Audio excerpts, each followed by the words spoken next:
GPD SWAT was on hand at Adelup today to provide security during a meeting between federal officials like Assistant Deputy Secretary of the Navy Don Chagardis and local organizations including the Chamorro Nation, the Chamorro Tribe, We Are Guahan, Fuetsin Famalawan, and the Guam Boonie Stompers. The meeting is on the contentious programmatic agreement. It was a closed-door meeting, and in fact, Senators Ben Pangilinan and Vice Speaker BJ Cruz were almost not allowed inside. My one comment to Chagardis and to Mandalay was the same comment that I made to them last night. We want the Guam legislature as a recognized consulting party to this agreement.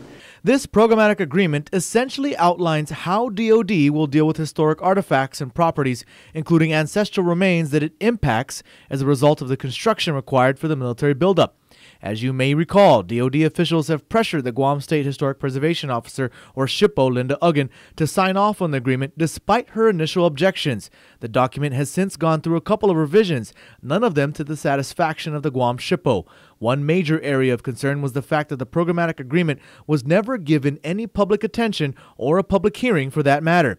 This despite the fact that public involvement is required by the National Historic Preservation Act. Finally, after months of requests by the Guam SHPO, We Are Guahan, the Chamorro Tribe, Fuetsin Famalawan, the Guam Boonie Stompers, the Guam Historic Preservation Trust, the National Trust for Historic Preservation, and the Advisory Council on Historic Preservation, a public hearing was held on the programmatic agreement just last night at Ukudu High School. But the public hearing was held just 2 days after Guam's general election and without much publicity. We Are Guahan member Julian Uggan says that the public hearing was a disappointment. From what I understand, it's the only public hearing, and it was barely a public hearing because you didn't get to hear anything.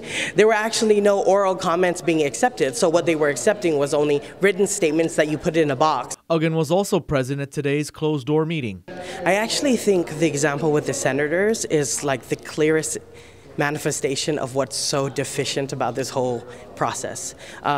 You had in the room when I was there, Senator or Vice Speaker BJ Cruz as well as Senator Ben Pangilinan, in fact begging to be consulting parties. So the fact that our own territorial legislature has to sort of appear as beggars is really problematic for me. One of the reasons that this programmatic agreement is so contentious is that it provides a loophole in it that essentially would allow the Guam SHPO to sign off on DoD's plans for Pogat. The community, We Are Guahan, and other groups like Fuetsin Famalawan and all these other people are so unequivocally opposed to the taking of Pogat, the desecration of those ancestral human remains, but that's all falling on deaf ears, and that's why litigation is the next anticipated move.